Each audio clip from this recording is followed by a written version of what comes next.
कलयुग का अंत कैसे होगा। दुनिया का सबसे बड़ा महाकाव्य महाभारत लिखने वाले महर्षि वेद व्यास ने हजारों साल पहले ही कलयुग के बारे में अहम भविष्यवाणी कर दी थी।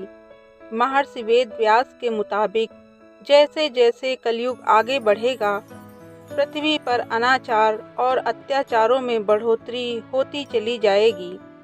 राजा लोग शूद्र तुल्य होते चले जाएंगे और ब्राह्मणों में संस्कारों का नाश हो जाएगा।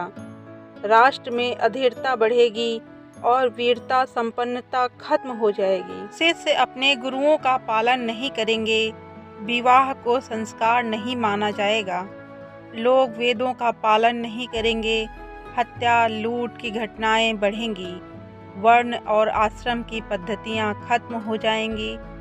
कलयुग के अंत में मनुष्य की औसत आयु 20 वर्ष रह जाएगी। 5 वर्ष की छोटी उम्र में स्त्री गर्भवती हो जाया करेगी।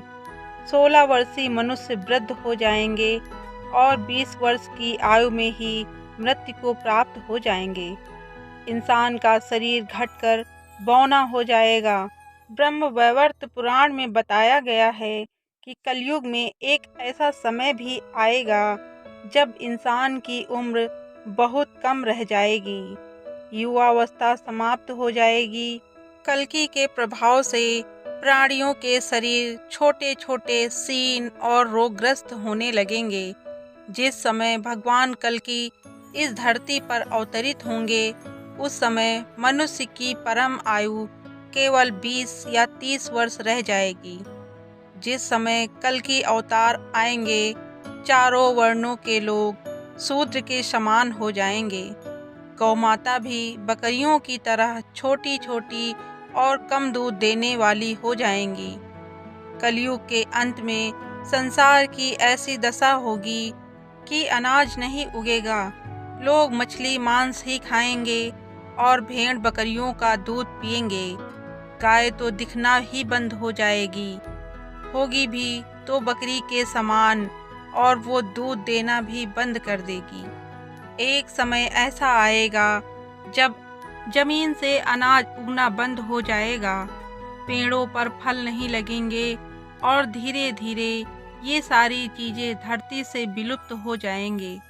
स्त्रियां कठोर स्वभाव की और कड़वा बोलने वाली होंगी।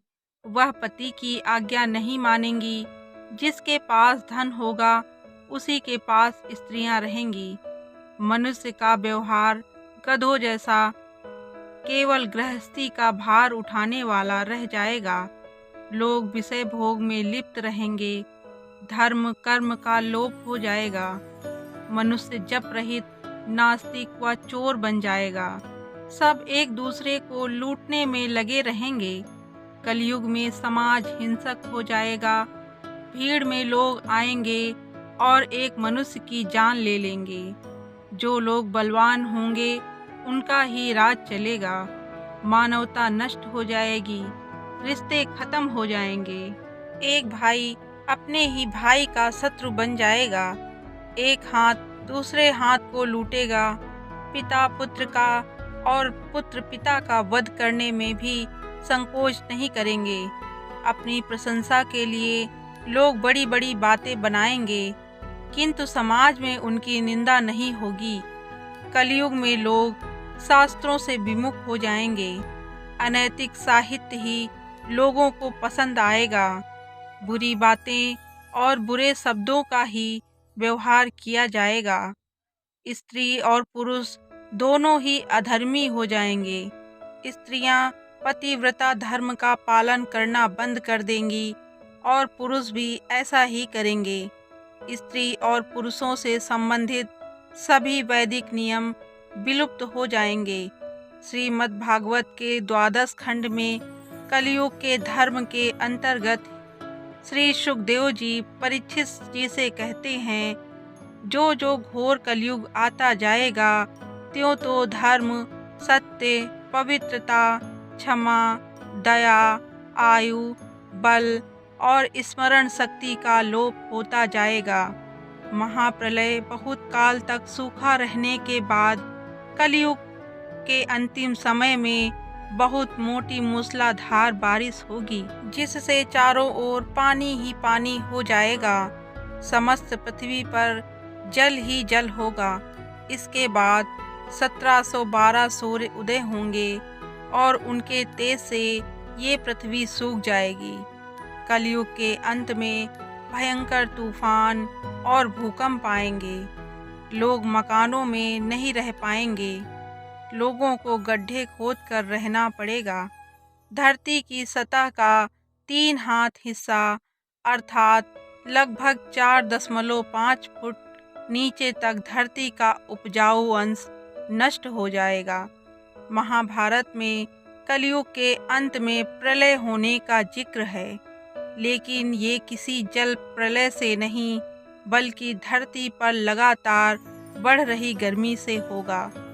महाभारत के वन पर्व में उल्लेख मिलता है कि कलयुग के अंत में सूर्य का तेज इतना बढ़ जाएगा कि 7 समुद्र और नदियां सूख जाएंगी। संपर्क नाम की अग्नि धरती को पाताल तक जला देगी। सब कुछ बस में हो जाएगा। इसके बाद फिर 12 वर्षों तक लगातार बारिश होगी, जिससे सारी धरती जलमग्न हो जाएगी। वीडियो को पूरा देखने के लिए आप सभी का धन्यवाद। मिलते हैं एक नई कहानी और जानकारी के साथ। Thanks for watching. Please subscribe my channel. जय हिंद, जय भारत।